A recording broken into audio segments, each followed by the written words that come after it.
Good evening, everyone, and thank you for attending our lecture series today. الثلث الأخير is a lecture series organized by the National Council of Culture, Arts and Letters, a Department of Restoration, and it happens once a month, every last third of the month, and we invite architects, artists, and different cultural players from around the world. And this is the 7th lecture since we started, and I would like to thank everyone behind organizing this, all the way from the head of the department, Mr. Samir Al-Gallaf, who keeps supporting this. The PR department of the National Council has been fascinating, supporting our initiatives and are doing great work. And my colleagues who help me, and Alia, who's not here today, in doing this. So today we have Amira from Casa Arabic, and I will be introducing her. So she has a university degree in political science, specializing in international relations from the University of Bologna. She has completed graduate and postgraduate studies at the University of Stockholm in Sweden, and the Universidad Autónoma de Barcelona, and the University Moulay Ismail in Meknes, Morocco, as well as the European Master Degree Programs in Inter-Mediterranean Relations at the University of Ca' Foscari in Venice, Italy, and in Arab and Hebrew culture at the University of Granada, Spain. She has been on stage to perform research in Morocco and Syria, as well as giving master degree courses at Spain's diplomatic school and collaborating on numerous publications for sociopolitical analysis of the Arab world. So please, I give the floor to Amira.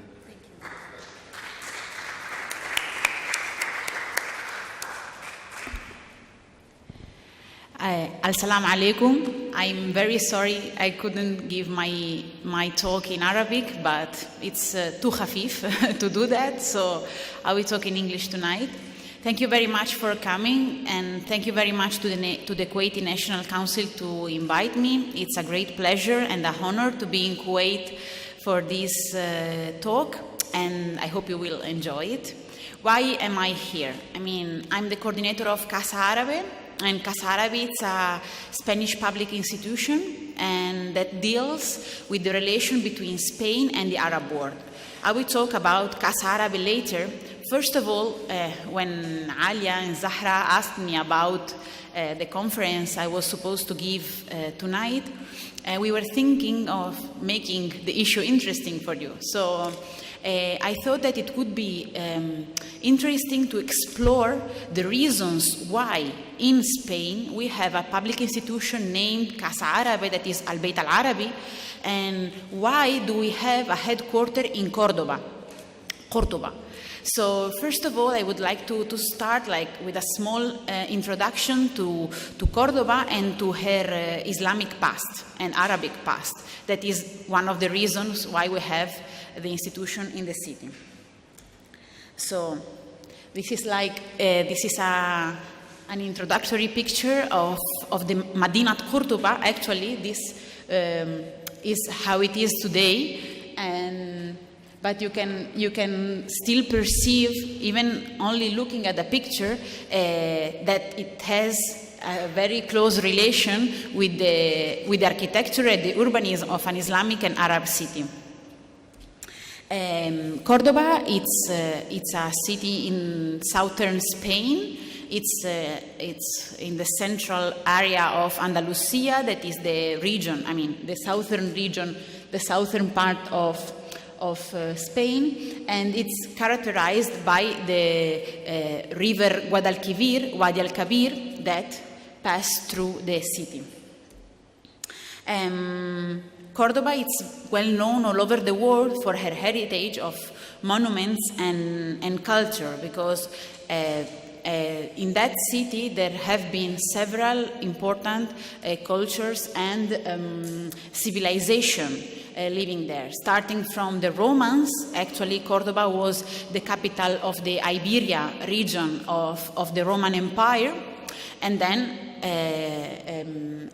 getting to the Arabs that, as you probably know better than me, conquered the city in 711. Actually, we have here a very short presentation of the Islamic and Arabic past of the city of Córdoba, and we can highlight three main moments of these almost 400 years of Arab and Islamic presence in the city. And we have the Muslim conquest at the beginning of times, then the Emirate and the Caliphate. That was the most splendorous epoch of the city. Nowadays, still, all the people remember or think about the Caliphate of Córdoba as the most important time in the history of the city. Why? The extension of Córdoba in the 10th century, it means under the Caliphate, it's much bigger than the extension of the city nowadays, actually. During that time, there are estimations that the population were around 1 million people, and at the same time, Paris was only 15,000. So to give you an idea of the importance that the city had during the Arab times. And the red part with number 1 and 2 were like the city center, let's say, the Medina, but they expanded so much that they covered in the 10th century much more than what is Córdoba nowadays, as I said before. During the Islamic period, during the Arab period, Córdoba was known all over the world for her scholars and very important, like literate and doctors, scientists, like Ibn Rushd, Ibn Maymun, Al-Qafiqi. I mean, Córdoba was at that time like a bridge between the Arab world and Europe and the Western countries that were known. Why? Because there were very important schools, and there were very good translators in the city, in the whole Al-Andalus, let's say. But since Córdoba was the capital of Al-Andalus, they were able to translate from Arabic to Latin and vice versa, and spread all the knowledge of the time all over the world. So it was like a light in the Mediterranean, let's say, that had a very, very, very important role in science, arts, literature at the time. And also in Córdoba, it was possible for different religions to live together. So we still remember nowadays in the name of the streets, but there were a Jewish quarter, a Christian quarter, because under the Islamic and Arab governor, it was possible for minorities to live and develop their own life in a tolerated environment. But of course, that was the 10th, the 11th century. What is now Córdoba? I mean, what is left of this splendorous time? And here I collected some images for those of you that doesn't know the city of what is still possible to visit and see nowadays of this Arabic past. Of course, the most important monument is the Great Mosque, that nowadays it's a cathedral. It actually has always been the worship place of the city. During the Visigoth time, it was their temple. During the Roman times, it was the temple. And then during Arab times, it was the mosque. And nowadays, during Christian times, well, it's the cathedral. The cathedral, the mosque, was founded by Abderrahman I al-Dakhil, and then it was expanded by the next governor, and it's really an amazing monument where you can perceive the atmosphere that probably Arab people or Muslim people of that time were living in this space. It's in the heart of the city, next to the Guadalquivir River, and probably is the most important Muslim monument outside the Muslim world, I would say. I mean, ancient monument, of course. Now we have other great mosques outside the Muslim world, but this is one of the most important. We also have the Madinat al-Zahra city. Actually, it was founded in the 10th century too by Abdurrahman III. And when he got the power and he proclaimed himself as caliph, because at the beginning Cordoba was an emirate of Damascus, but then with Abdurrahman III they declared themselves independent, and he declared itself caliph. So he created his own city, let's say. It's 10 kilometers far from the city center of Cordoba, and it's a whole city. Nowadays, unfortunately, the majority of the ruins are on the floor, but it's very interesting to visit it, and especially they built a museum next to the archaeological site that was awarded in 2011 by the Aga Khan Prize. And it's really interesting to visit it and like rediscover the Arabic tradition of the time. Then we have the whole city. Actually, it's very rich of Arabic inherited elements, like, for example, the walls, the doors of the city, of the ancient city, and the towers.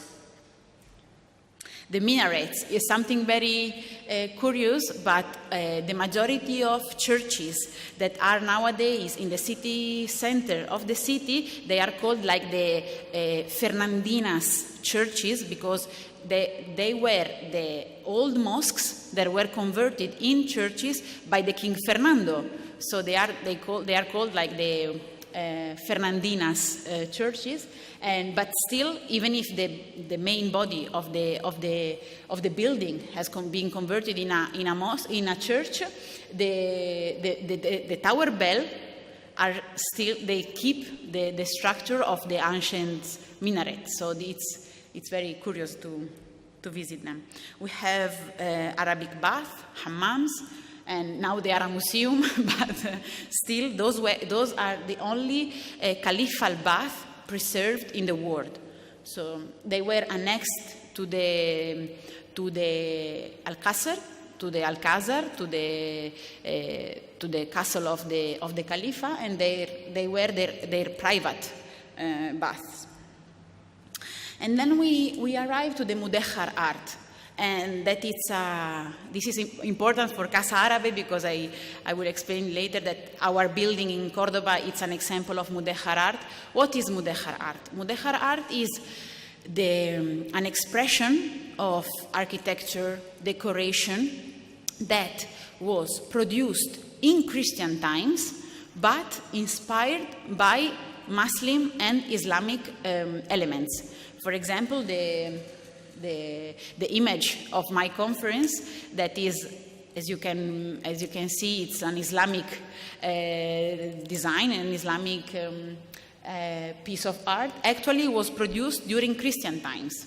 The picture of the conference, of the talk, is a decoration that is in Casa Árabe, in our building, and actually our building was built by the church by the end of the 14th century, but still at that time they preserved the Islamic architecture and decoration style. And so this is like a transition art, let's say, from the Islamic past to the Christian power.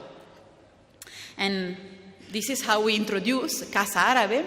Actually, when Alia and Zahra talked to me, and they introduced me this program of conferences they were organizing, and they told me that the aim was like to share experiences. What do we do abroad? What do we do outside related with the Arab world that could be interesting for Kuwaiti people, Kuwaiti institution to know.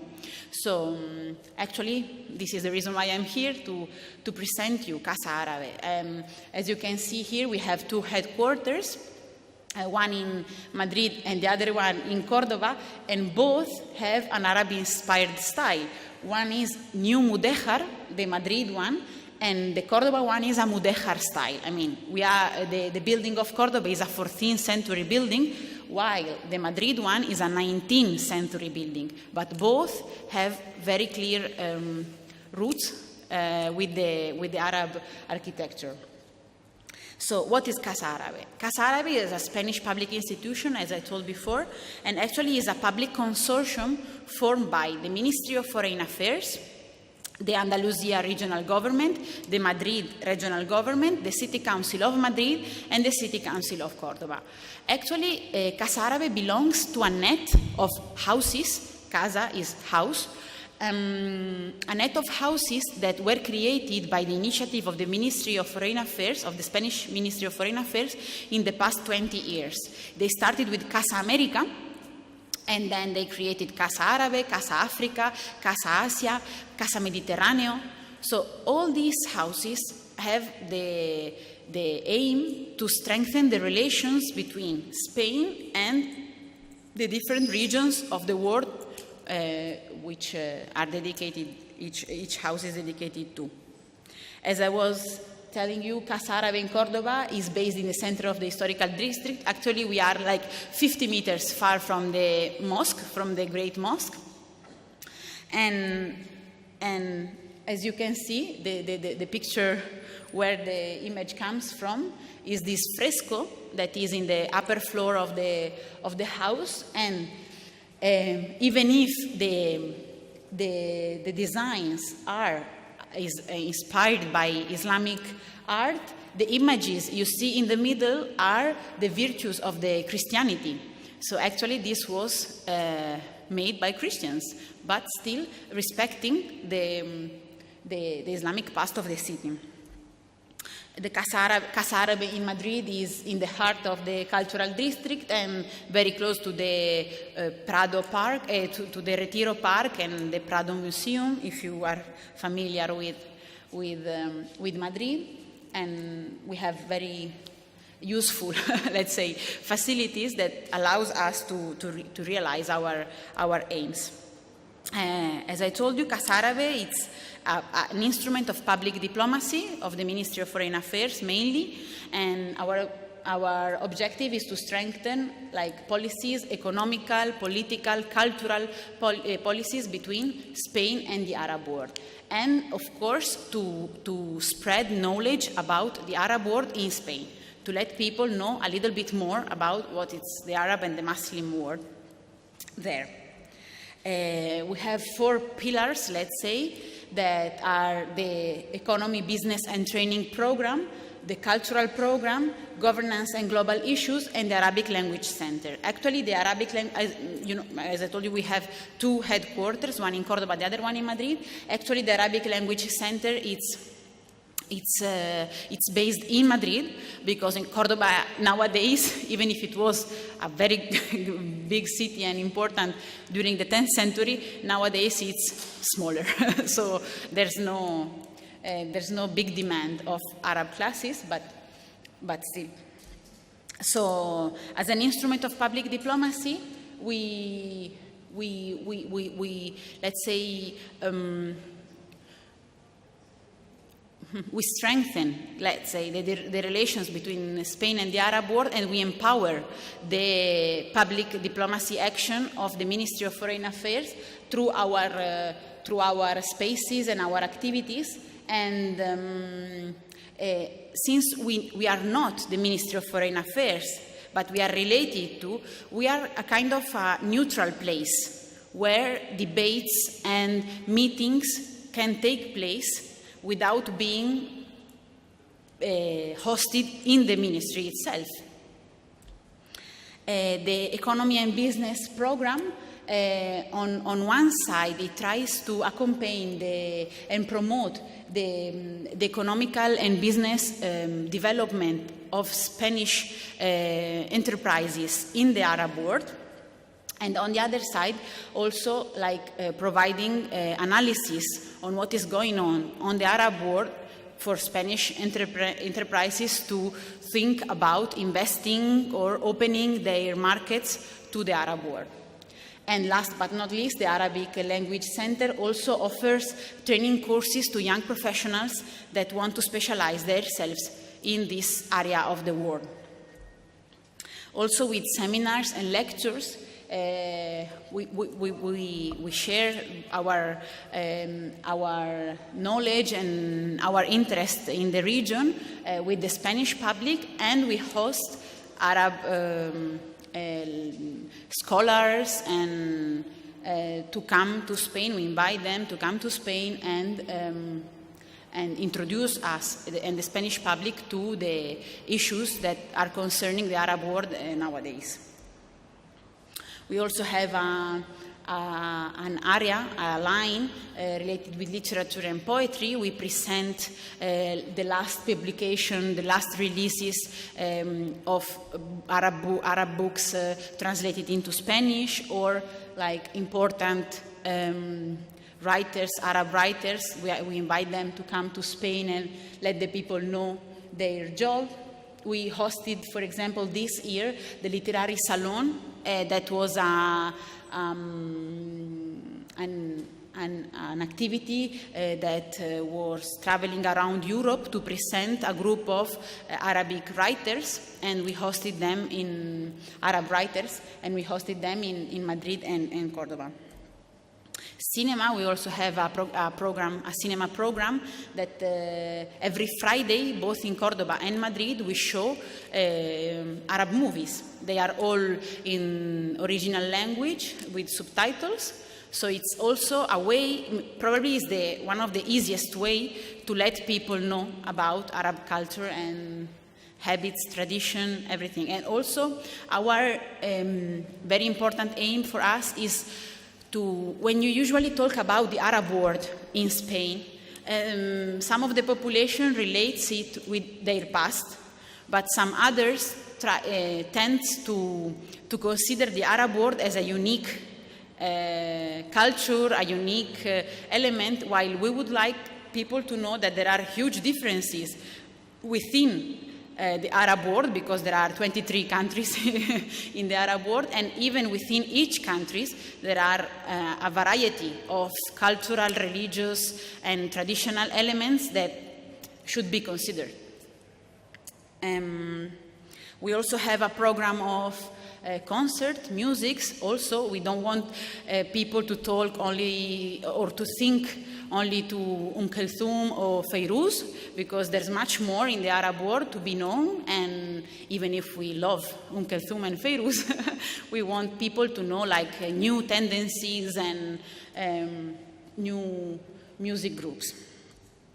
And then the last point is through exhibitions. We have exhibition rooms both in Córdoba and Madrid, where we host like Arab artists or exhibition related with the Arab world. I would like in this section to introduce you to 3 exhibitions we had in Córdoba, and how we tried to promote through this exhibition the Arabic past, but also the Arab present in Córdoba. The first one is the exhibition from Qurtuba to Córdoba, that probably would come to Kuwait soon, inshallah. And the pictures you saw before during the presentation comes from this exhibition that actually is it was a contest that we organized in Córdoba, a very simple idea, but has a great success. This was a photography contest we organized because somehow Córdoba, even probably for the Arabs, for the Arab people, Córdoba sounds like something very, very special. But for the people in Córdoba, the Cordobese people, when they think about the Arab, their own past, they only focus on the mosque and Mumkin Medinat al-Zahra. But there's much more related with this past in the city. So this is why we organized this contest, a photography contest. So we asked the people to present.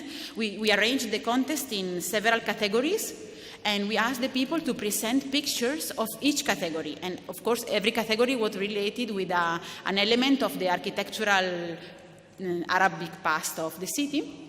And they presented such good pictures that then we created an exhibition with the best 50 pictures that now, and this is why we called it From Qurtuba to Cordoba. Probably in Arabic it doesn't sound so good, the joke, but for a Spanish it's easy to understand which is the meaning of this title. And nowadays, this exhibition is traveling all over the Arab world through the Spanish embassies in Saudi Arabia, Oman, Jerusalem. I mean, it's moving around and has a great success, actually. And even for the people of Cordoba, where we inaugurated the exhibition there, they come to me and they told me, Amira, this is it's like if I'm looking at the city with different eyes. And they are people that were born there and knew the city better than me, for sure. So for us, it was a great success. Another example of this connection between Casa Árabe, Cordoba, and the Arab world is the Alia Farid Artistic Residency. Probably you all know Alia Farid Abdal. She's a Kuwaiti artist, and we invited her through a collaboration we organized with the Delfina Foundation in London. And in 2000, Cordoba is known for a festival of the patios. Patios are the courtyards. And in May, they celebrate this festival that deals with the tradition that in Cordoba we have of decorating the patios, the courtyards, with flowers and everything. So this year it was declared like intangible human heritage by the UNESCO. So we wanted to celebrate it somehow. And so we were looking for an Arab artist to be invited and to realize something related with this festival. And finally we choose Alia, and she chose us. She accepted our invitation, and she came in February for the first time for 5 days to know the city, because she didn't know Cordoba before. So she was like 4 days walking around the city without maps, and just to get inspired, let's say. And then she came back in April to realize the pieces that actually were, she found in the street next to the Great Mosque 2 shapes in the floor, and she thought that they were like public spaces for prayer, Islamic prayers, because they had the shape of a sijade, of a mat. So she thought that since they were next to the mosque, probably some artist or even the public administration create these spaces for the Muslim people to pray. Actually, it isn't this. I mean, those were the basement of a bridge that used to connect the qasr of the Khalifa to the mosque, his own passage, let's say. And since the bridge is gone, but they found the pillars of the bridge, they decided to show those pillars for the people that pass in this street. But however, I explained her the real origin of these shapes in the street, but she said, I don't care. I like my interpretation of those elements. So she decided to use this same shape to create some gardening boxes and invite the Muslim population that lives nowadays in Cordoba to cultivate them and create like their own gardening sijade, and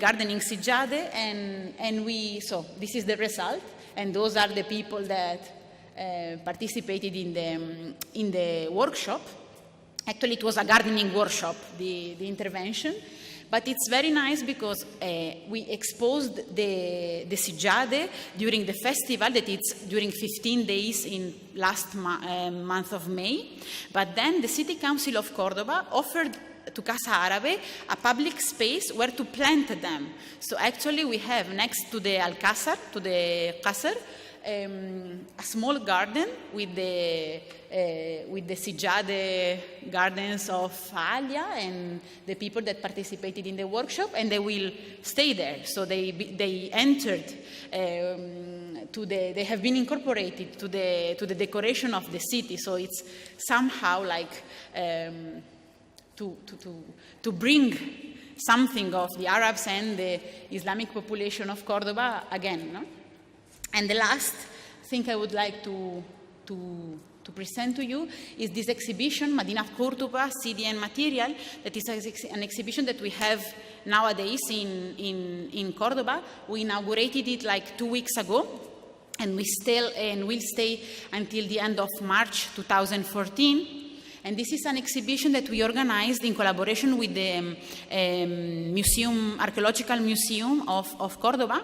And again, to let people enter, know, or foster like their knowledge about the Islamic past of the city. Because even if it's like all over the world, Cordoba, it's known for her Islamic past, its Islamic past, actually the people in Cordoba, they don't really consider it. So this exhibition is focused in the material elements that, like capitals, columns, and all the visible elements that at the time of the Caliphate introduced us to an Islamic city. Okay, which is the difference between a capital in the Roman time or in the Islamic one. So we show all these elements that characterize somehow the Islamic power in the city of Cordoba. So that's it. It was a very short presentation, but actually what I would like is to have like a answer to your question. If you have some question, why were you interested in coming to this talk? If you have an expectation that wasn't accomplished, so please. Shukran.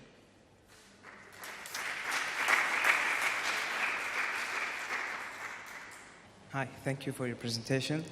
I just wanted to mention that recently, me and a group of my friends, we were in Spain, and we visited the whole Andalusian region, specifically Cordoba, and there was some sort of a tension or some sort of a, I don't want to call it hatred, but the relation among Muslims or Arabs and Spanish people was somehow stressful, and I can call it some sort of hatred was among Spanish people towards Arabs. I wanted to know if you have done any sort of activities or maybe workshops or any sort of public activities that could bring the two cultures to more closer to each other and maybe reduce this kind of feeling among the two cultures. Yeah. Thank you. Thank you.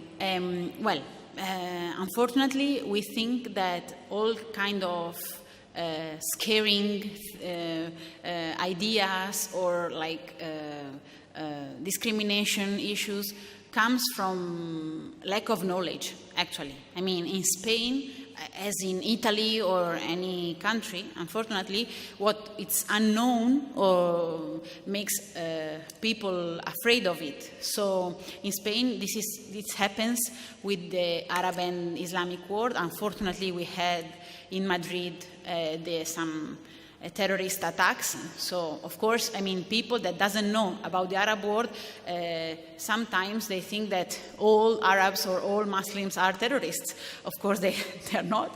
But this is why we promote all these kind of activities to let people know a little bit more about that, like to break this unknown element that is the Arab world. And actually, to our activities, what makes me quite happy about it is that Spaniards come, not Arab people. So it means that, of course, probably an Arab doesn't want to listen about its own history, but Spaniards want to, and they want to know, and they are open to this dialogue.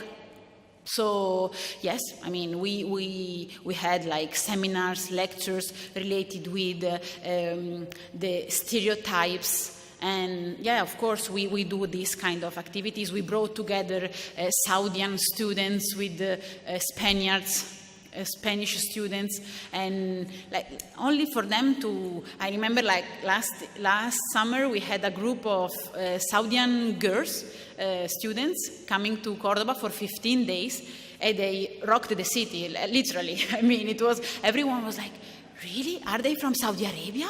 Or, because I don't know, the idea of, for example, Saudi Arabia, to say something, no? It's something that if you don't really know about it, you are scared of, but you don't have reason. So all our activities wants the local people to know a little bit more, a little bit better the Arab world, and understand that it's not what they thought or what media sometimes try to suggest, or that. Yeah, of course, we do that. And there are issues that are quite like delicate, let's say, like the mosque in Cordoba. But of course, this is a worship place. So nowadays, for example, it's prohibited for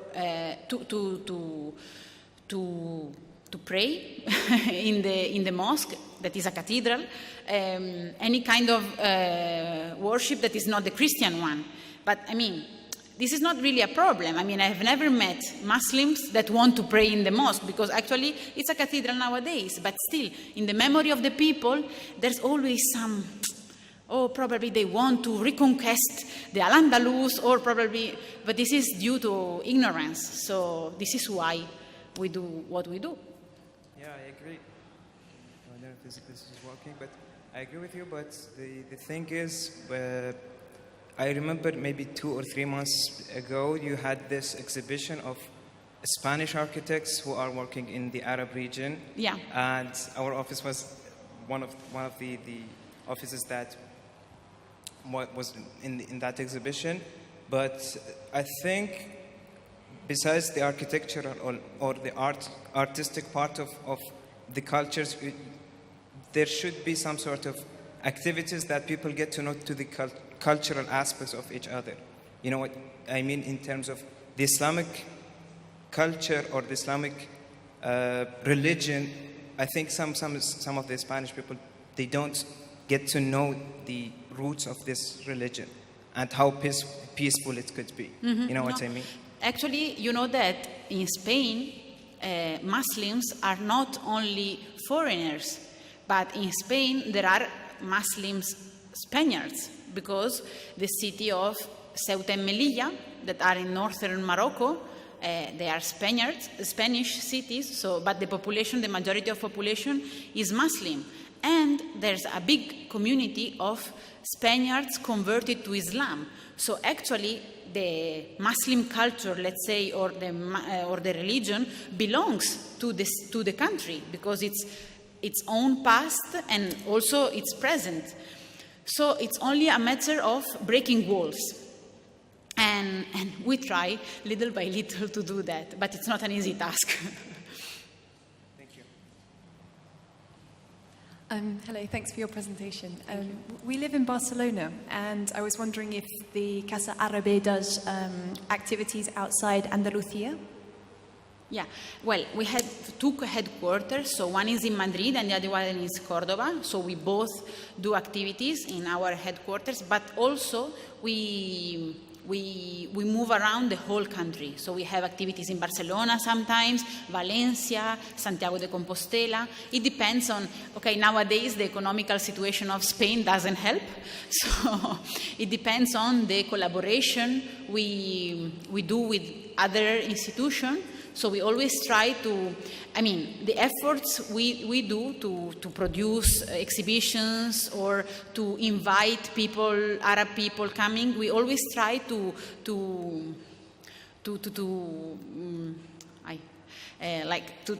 give them like the most visibility, the possible visibility, and bring them all over the country, to not only for Madrid people and Cordoba people to know it, but also other Spanish people, or even Latin America.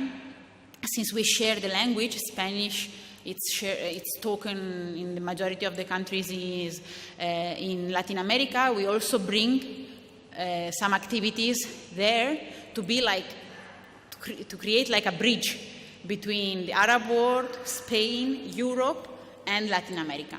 And you're working independently or with other institutions in all these different cities?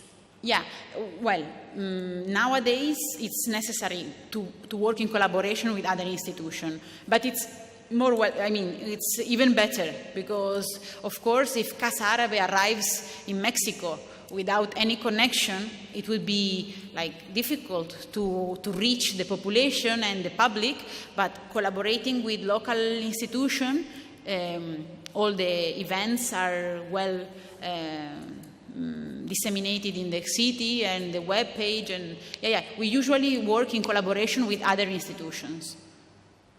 Thank you. We came thinking that it's a lecture about Islamic architecture. Islamic, sorry? Islamic architecture. Mm-hmm. So it's just for your information, that, as I said, I'm not trying to minimize the appreciation because I didn't know about this association. And it's nice to know that, the divisions, whether it's business or cultural or social, but just to bring to your attention that, in the Arab world, translation is not really very effective. The way they put it this morning in one of the papers, especially Watan, we thought that the lecture is about not Casa Arabi, البيت القرطبي. So it's just for you as a feedback that I think you should be more precise in telling us what is the lecture all about. Okay. Okay. It's not a criticism, but maybe it's no, translation is harder. But we're glad we know that such an organization exists in Spain. At least. And you have done a very good job in introducing all that activities. Thank you. Thank you. Well, I'm sorry if there has been a misunderstanding. Probably Zahra will answer better than me to this. It would be our mistake that the National Council and Amira has, I don't think, I've been invited to talk about the institution, and I know that this program of conferences that the National Council is organizing has this step where they invite people of different institutions abroad to share their experience with you or with the public that comes. And because within the National Council recently we've been having different initiatives that deal with questioning or rethinking the role of the public sector in culture, the role of the public institution in cultural sector, and we're sorry about the confusion that happened. But we're so happy to have you here with us tonight, and we wish that you keep on visiting us every month, inshallah. We'll have more architectural lectures in the future, inshallah. Hopefully we will bring here the exhibition you were talking about the Spanish architectural offices that are working in the Arab world, and we are arranging it with the Spanish embassy here, and probably next year hopefully we will have some activity of Casa Árabe in the country. Amir, I have one last question. Do you have any cultural programs that tackle the problem of immigration in Spain? Related with immigration. You know that the Spanish government, let's say, it's a structure that, every issue concerns to a different ministry. So, since we are related with Foreign Affairs Ministry, we don't really tackle the immigration issues that are more an issue related with the justice or internal ministries. But still, for example, the case of Alia, the experience with Alia, actually we were working with immigrants in Córdoba, and still, I mean, some lectures or conferences also relates with this aspect. But also consider that in Spain, the majority of immigrants are Latin Americans. So in Córdoba, for example, there's a very small population of Arab origins, even if it's difficult probably to understand nowadays, thinking about the past of the city. But nowadays, for example, we want to do things with Arabs. We have to look for them, and call each one of them, because there are very few in Córdoba. In Madrid, for example, and other big cities, of course, there's a huge population of Arab origins. But yes, we have we call them the Noches de Ramadan, that is the Ramadan nights, that we always have a cultural program during the Ramadan months, and we try to somehow to integrate the Arab community, the Muslim community, in the activities of the city. So not only like flamenco festivals, but also like cultural activities, cultural public activities like concerts, for them and for Spaniards to attend together.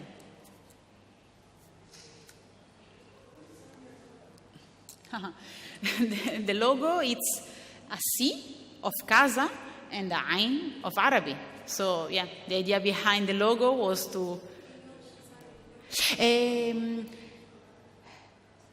I think so, but I'm not sure about it, so I don't want to tell the name. But yes, he's a designer that lives in Madrid. Yeah. We liked it. Yeah. Yeah, it's Casa Arabi. I mean, we try to gather the two aspects of our institution. So if there aren't other questions, let me thank you and thank the National Council again.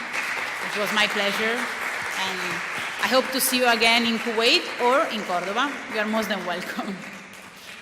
Bye-bye. Thank you.